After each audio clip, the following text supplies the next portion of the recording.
Ce n'est pas l'enjeu dont on parle le plus pour cette présidentielle qui se profile et pourtant la souffrance animale est une préoccupation majeure pour les Français. 47% des électeurs regardés disent même que les propositions des candidats en matière de maltraitance et de protection des animaux influeront leur vote. C'est un sondage IFOP pour le Parisien et les politiques se saisissent donc du problème. Le projet de loi pour la protection animale arrive au Sénat. Que contient-il? On voit cela avec Kinson.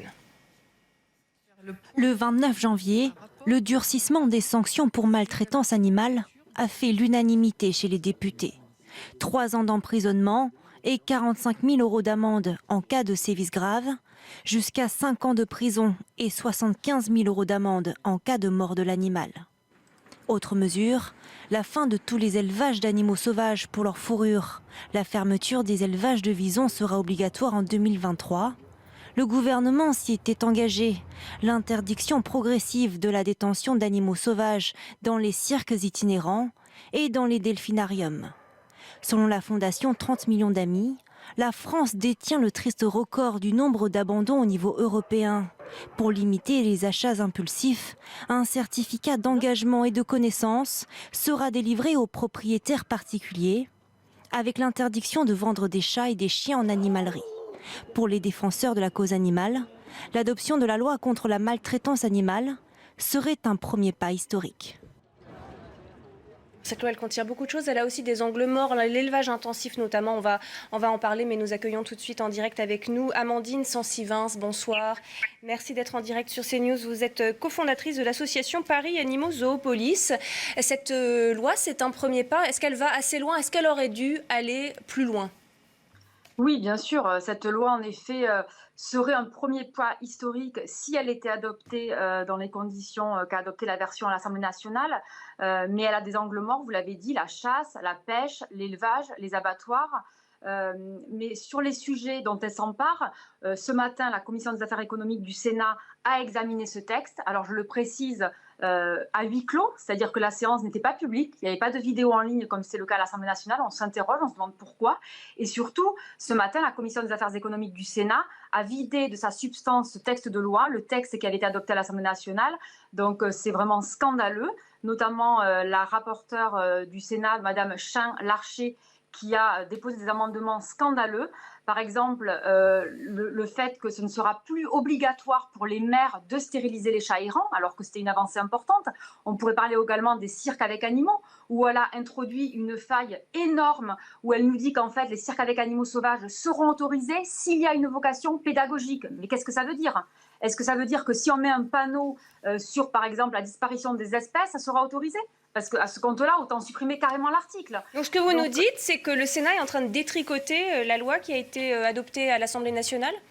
Complètement, et c'est scandaleux. Alors bien sûr, on l'avait anticipé, parce que le Sénat n'est pas franchement ami des animaux. On espère que les sénateurs vont se ressaisir pour la séance plénière du 30 septembre, et surtout que la commission mixte paritaire, à la fin, sera l'Assemblée nationale qui aura le dernier mot. Parce qu'une loi vidée de sa substance, ça ne sera pas du tout une avancée. Et sur la condition animale, on n'a pas d'avancée importante sous ce mandat et sous les gouvernements précédents d'ailleurs. Donc là, on est à quelques mois des élections présidentielles. On veut vraiment acter un pas historique sur la condition animale. Il serait vraiment temps. Comme vous l'avez dit, les attentes de la population française sont vraiment très importantes et il faut qu'on arrive à acter au moins les sujets de la proposition de loi. Sur l'élevage de visons, rappelons quand même qu'il existe un seul élevage de visons en France pour la fourrure suite à la pandémie et on attend un délai de 2 ans. 2 ans pour un seul élevage? Non, mais, enfin, Alors, il y aurait la volonté politique affichée, et puis il y aurait Valérie Lecable, des lenteurs, voire peut-être même des refus de s'attaquer peut-être aux problèmes les plus graves, et notamment effectivement les conditions de l'élevage intensif, ou bien on parle aussi de la corrida. Le projet de loi ne prévoit pas son interdiction. Mais c'est un sujet justement qui est complexe, je trouve, parce que personne ne peut être favorable à faire souffrir des animaux inutilement. Et c'est vrai que les photos de vos petits chatons derrière des barrières, ça fait de la peine et personne du tout n'a envie de voir des jolis animaux dans des conditions difficiles, désagréables ou ou qu'on n'a pas envie de voir parce qu'ils souffrent. Bon. 100 000 abandons en moyenne par an en France. Oui, alors, 000, exactement. Non, mais par ailleurs, il faut quand même, et c'est intéressant que ce soit le Sénat qui fasse ça. Alors, cette dame dit le Sénat n'est pas l'ami des animaux. Il faut rappeler ce qu'est le Sénat. Le Sénat est l'émanation des territoires en France. Et dans les territoires, il y a un certain nombre de traditions. Vous avez évoqué vous-même la corrida, qui est une tradition extrêmement forte dans le sud-ouest de la France. Il y a des gens qui ont une tradition de chasse à courre. Il y a d'autres gens qui vont avoir une tradition de chasser le faisan, la bécasse, le sanglier, le lapin, peu importe, j'en sais rien. Mais nous sommes quand même dans un pays où il y a un certain nombre de gens qui sont habitués depuis des décennies et des décennies à des traditions, et notamment à la chasse, à la corrida, etc. Et moi, j'aimerais bien qu'on ne mette pas tout dans le même panier, si vous voulez. Oui, les élevages en quantité, dans des conditions où les animaux sont serrés les uns contre les autres, etc., c'est extrêmement désagréable. Mais la loi ne s'attaque pas à ce problème-là. Moi, je ne vois pas pourquoi on interdirait la chasse à courre, je ne vois pas pourquoi on interdirait la chasse, et il y a un certain nombre de choses. Pourquoi on n'interdirait pas la pêche pendant qu'on y est? Enfin, je veux dire, il faut quand même raison garder. Et alors justement, vous n'avez pas une amateur de pêche, hein, avec Amandine Sansivinsky. Je la trouve très énervée. Oui. Je peux intervenir parce que là, il y a n'importe quoi qui a été dit. Dans les zones rurales, dans les zones à tradition locale ininterrompue sur la corrida, la majorité de la population souhaite l'interdiction des corridas, souhaite l'interdiction de la chasse à courre. Mais ils ne sont pas obligés d'y aller s'ils ne veulent pas y aller. Non mais attendez, madame, on parle de faire souffrir un animal, de le tuer juste pour s'amuser. On parle de ça. Et en 2021, aujourd'hui, ça ne passe pas dans l'opinion publique. Regardez les études d'opinion. Pourquoi aujourd'hui ce sont les chasseurs qui font la loi? Enfin, ce n'est pas normal. On a le lobby de la chasse qui a poussé pour réautoriser les chasses traditionnelles qui sont quand même contraires au droit européen. Le Conseil d'État les a déclarées illégales et on a un gouvernement qui les réautorise. Donc il y en a assez, si vous voulez, que ça soit petits animaux qui font la loi. On a eu aussi chasse sous Emmanuel Macron. Oui, mais madame, d'abord, ils ne font pas la loi. Je veux dire, il y a la chasse en France. Depuis que la France est France, les gens chassent. Et autrefois, vous savez très bien qu'on chassait pour se nourrir, que c'est une tradition complètement ancestrale. Et je trouve que être dans l'exagération, comme vous semblez l'être aujourd'hui, ne sert pas la cause générale, en fait. Karim Ziabat, on va vous entendre sur cette question. Attendez, madame Sansivinsky, on va écouter Karim Ziabat sur cette question. Oui, d'abord, moi je trouve que cette évolution, elle est nécessaire. On a une évolution des mœurs, une évolution de la société.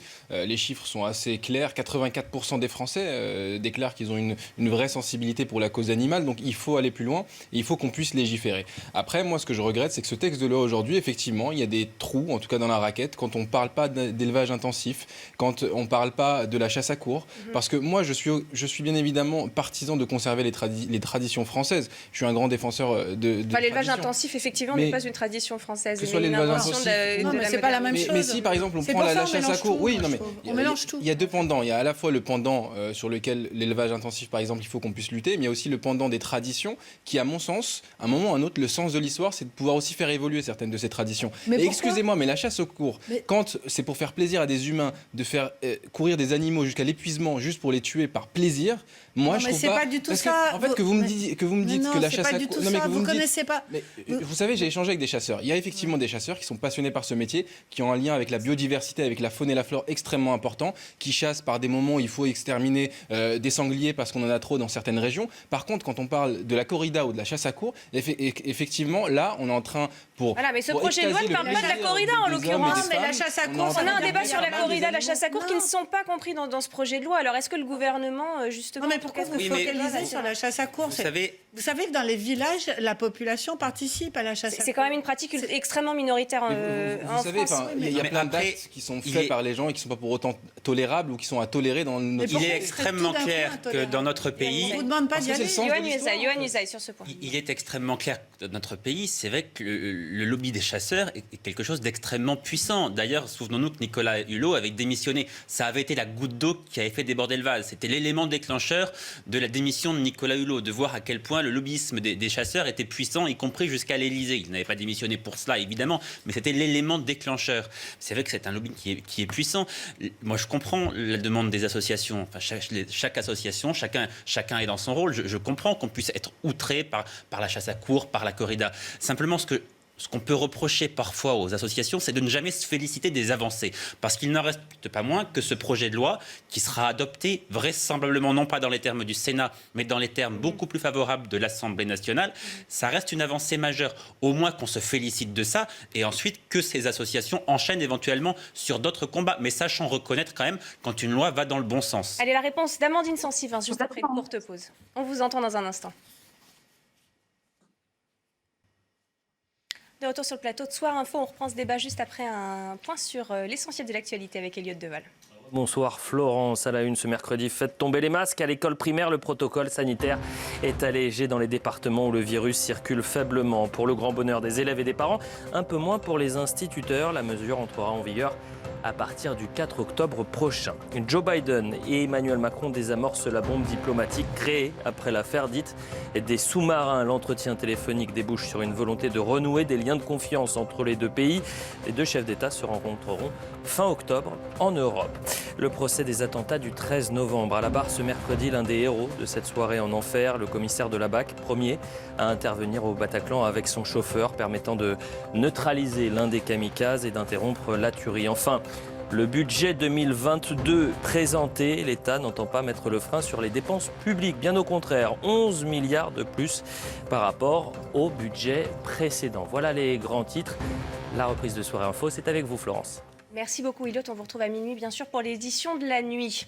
Les Français sont-ils hypocrites en matière de protection animale? On reprend ce débat sur la souffrance, notamment des animaux.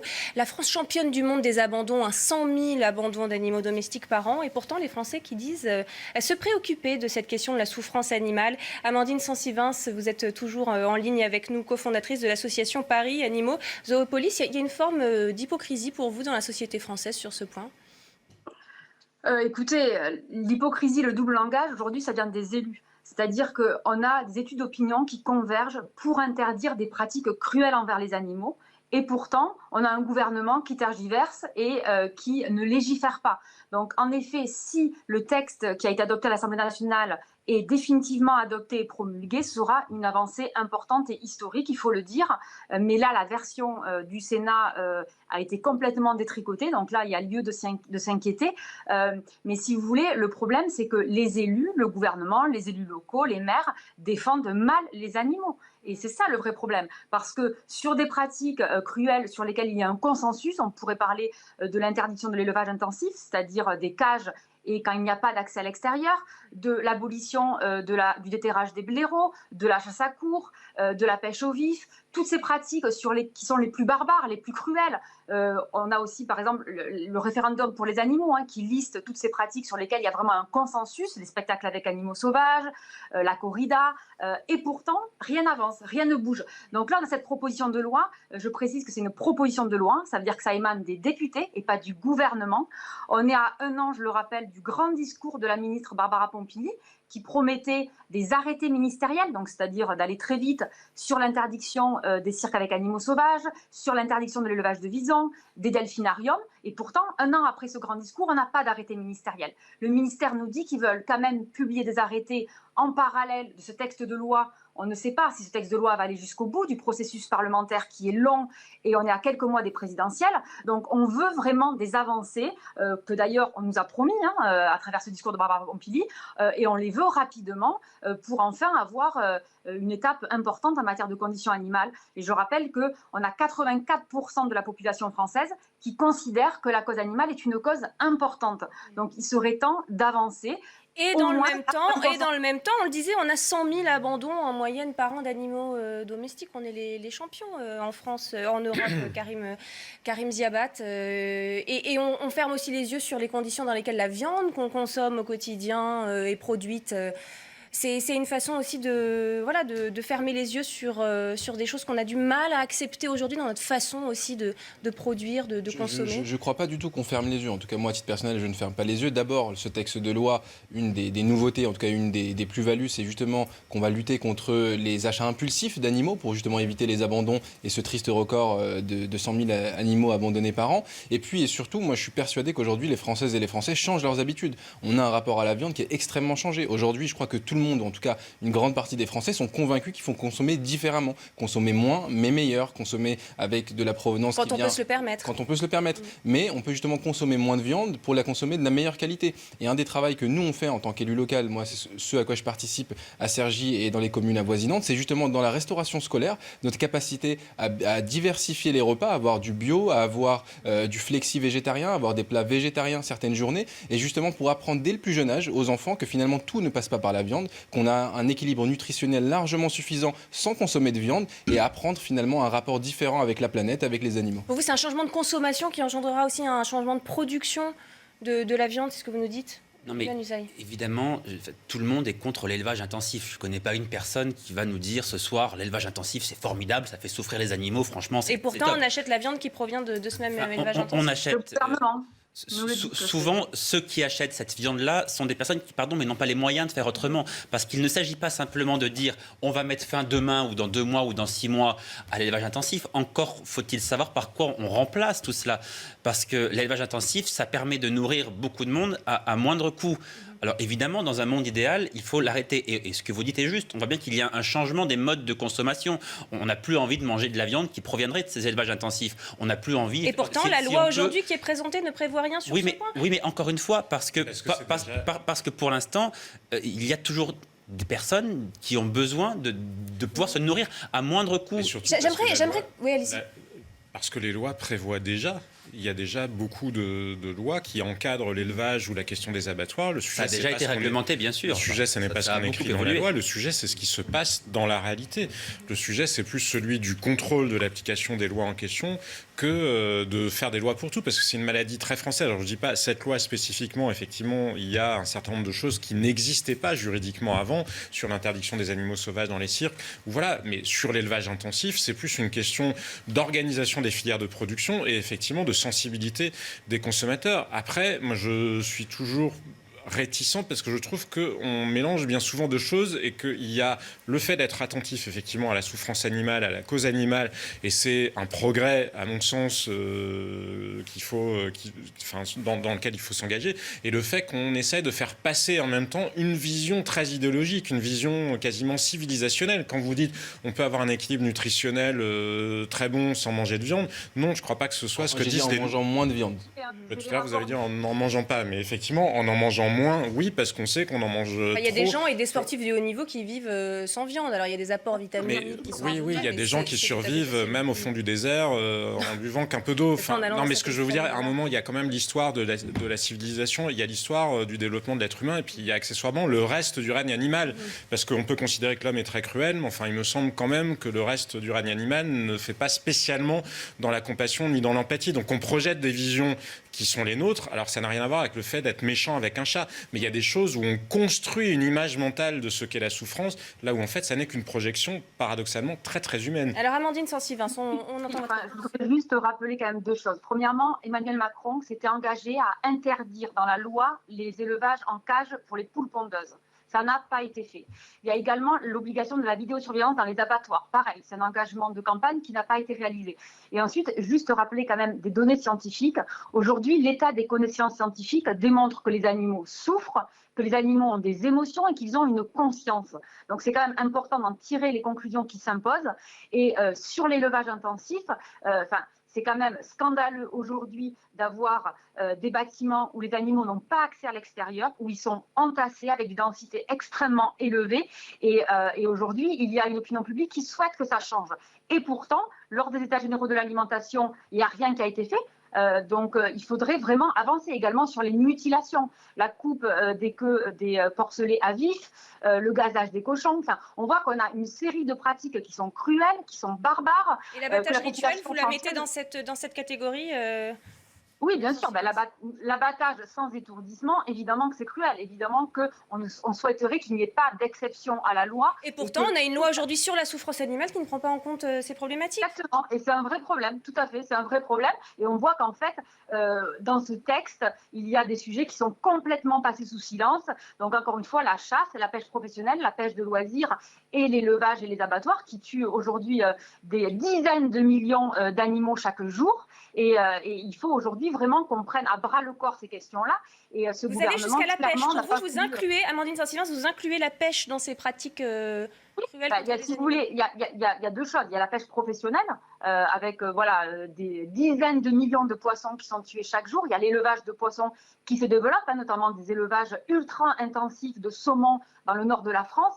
Et puis la pêche de loisirs, qui est, je rappelle, un loisir qui consiste à blesser des poissons, à les extraire de leur milieu, juste pour s'amuser. Vous trouvez que ça va trop loin, Valérie Lecable, là? Non, mais ce que j'aimerais savoir, madame, c'est avec quoi on va se nourrir, en fait. Parce que si on vous entend, on peut plus manger de viande, on peut plus manger de poisson. Donc, alors, il va falloir qu'on change complètement. Attendez, on vous a écouté, vous pouvez écouter aussi, parce que vous êtes très passionné, mais c'est bien d'écouter les autres de temps en temps. Et simplement, moi, ce que je pense très profondément, c'est que sur l'abattage, sur la souffrance des animaux, comme l'a dit très justement Johan tout à l'heure, il n'y a pas une seule personne qui va vous contredire. Après, je ne suis pas sûre que ça aide beaucoup votre cause d'aller aussi loin que ce que vous dites. Vous êtes très jusque-boutiste. On n'a pas le droit de pêcher le poisson, ni de façon industrielle, ni de loisir. Donc, on ne mange plus de poisson. Je crois que vous m'avez mal entendu parce que vous m'avez posé une question. Je réponds rapidement. Voilà, sur la pêche sportive. En fait, c'est interdire les pratiques les plus cruelles sur lesquelles il y a un consensus sur l'opinion publique. Aujourd'hui, on allait très loin. Vous faites grand état de l'opinion publique, mais ça n'empêche pas les Français.